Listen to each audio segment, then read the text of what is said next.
Welcome to the deep dive. Today, we're flipping the switch on a topic that is, absolutely fundamental for anyone in a procedure room, electrosurgery. That's right. We're getting into the monopolar versus bipolar debate. Or, well, not so much a debate as a breakdown of the circuits, the safety rules, and, the physics that really make them so different. And for this, we're leaning on some really solid source material. Absolutely. This entire deep dive is built on the instructional videos from Dr. G.S. Raju's YouTube channel. Specifically, his excellent work on electrosurgery, monopolar versus bipolar devices. So our mission here is to really unpack that technical knowledge, make it super clear, and focus on those GI endoscopy applications, and most importantly, the safety points. The things that prevent patient harm. Exactly. And before we even touch the devices, our source material just hammers home this one foundational, non-negotiable safety rule. It seems so simple. It is simple, but it's the absolute starting line. The electrosurgical unit, the ESU, it has to be positioned right there in front of the physician's eyes. Not tucked away somewhere. Never. It needs to be visible and accessible. I feel like I've seen units kind of pushed to the side, maybe under a tower or something. Why is having it right in your line of sight rule number one? Because it's your final fail-safe. Think about it. You have all these precise settings, wattage, cut, coag, blend levels. Right. If that unit is out of sight, it is just too easy to hit that pedal with the machine on the wrong setting. Ah, I see. So you could be thinking cut, but the machine is set to max coagulation. Exactly. Putting it right in the visual field forces you, it compels you, to check and confirm those parameters right before you deliver the current. It's a simple habit that prevents just, well, disastrous thermal injuries. That makes the visual check a mandatory part of the timeout, really. Okay, let's take that and apply it to the first system, monopolar. Monopolars is, probably the one you see most often in GI endoscopy. So we're talking about things like hot snares for polyps. Hot snares, hot biopsy forceps, needle knives, even APC argon plasma coagulation, they all fall into this category. And they all use the exact same setup. The exact same principle, because they all rely on a circuit that actually uses the patient's body to work. Okay, walk me through that path. Where does the electricity start? So it all originates at the generator. The current travels from the generator to the monopolar electrode, which is, the actual instrument in your hand. The snare, for instance. The snare.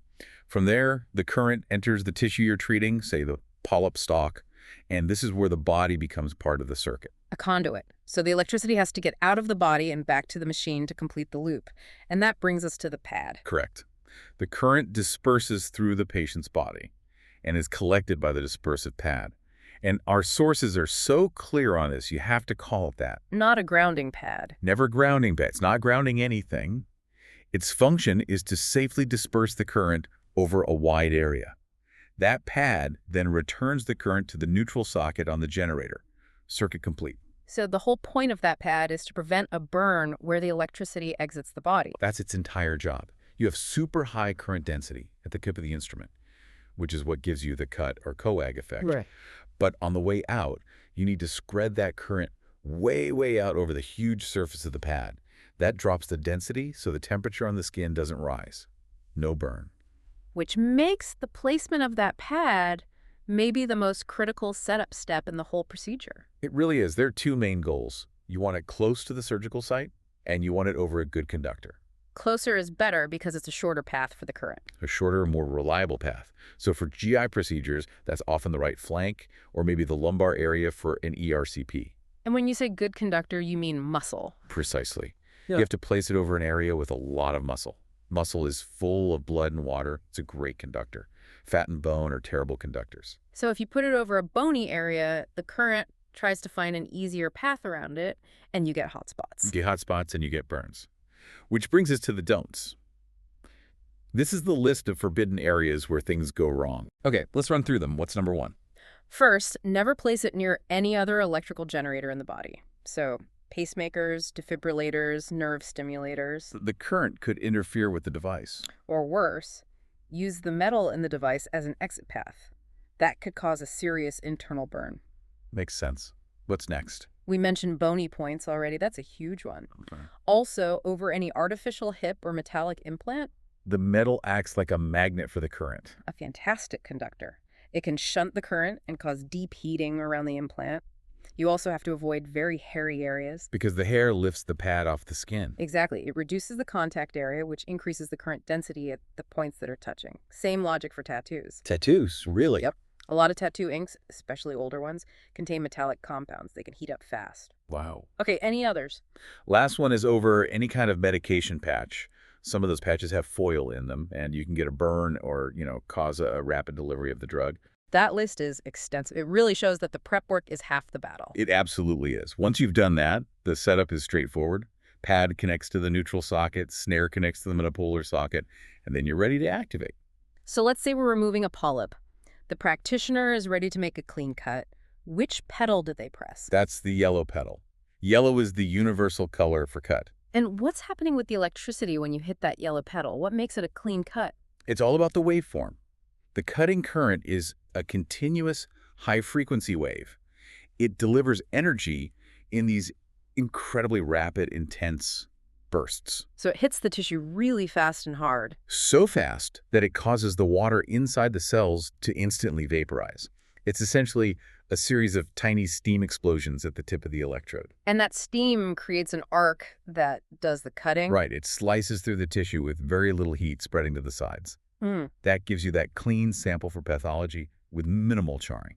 Fantastic. Okay, that's a perfect picture of monopolar. Now let's pivot. Let's talk about bipolar electrosurgery. Right, so if monopolar is your powerhouse for cutting, bipolar is your precision tool for hemostasis, for stopping bleeding. So this is what you'd use for a bleeding ulcer. A bleeding ulcer, an arterial bleed, absolutely. We see it in bipolar probes.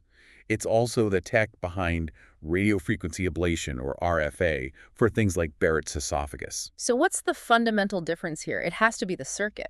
It is. The circuit is the whole story.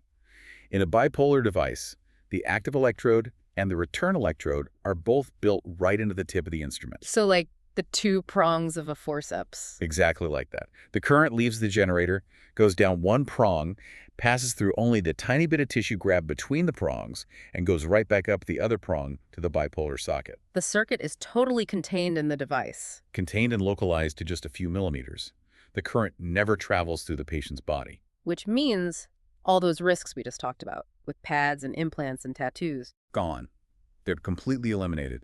The risk is only at the treatment site itself. And if the circuit is self-contained, what's the big practical takeaway for setup? This is the single most important difference. When you use a bipolar device, you do not need to place a dispersive pad. No pad. No pad at all. The patient is not part of the circuit. That simplifies things a lot, but you still have to plug it into the right place. Oh, absolutely. The cable has to go into the dedicated bipolar socket on the ESU, not the monopolar one. Okay, so just as yellow is for the monopolar cut, what's the activation for bipolar? That would be the glue pedal. Blue is the universal code for coagulation. And what's different about the current from the blue pedal? If yellow is high voltage and fast, what's blue? Blue is generally a lower voltage, but it's applied for longer stretches. It's not about instant vaporization. It's about slower, sustained heating. So instead of exploding the cells, You're essentially cooking them. The slower heat causes the proteins in the tissue to denature and coagulate. It desiccates the tissue, sealing off the blood vessels. It's controlled destruction to achieve hemostasis. And there's a specific technique for that, right? Coaptive coagulation. Yes, and this is key. You need pressure and time. The practitioner takes the probe, presses it firmly on the bleeding vessel, they coapt it. So they're physically squeezing the vessel walls together. So they're touching, kissing each other. Yeah. Then, while holding that pressure, they hit the blue pedal. The current flows and essentially welds those collapsed walls together. And when you release the pressure, the vessel is sealed. Sealed shut with a coagulated tissue plug.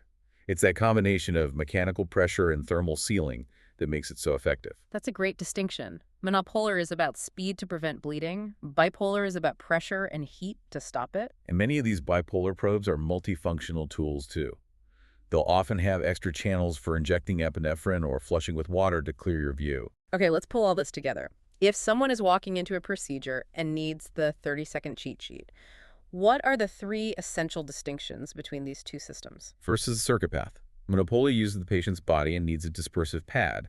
Bipolar circuit is completely contained within the device tip. Got it. Second has to be the safety requirement. Right. Monopolar demands that whole meticulous checklist for placing the pad. Over muscle, away from metal, and so on. Bipolar.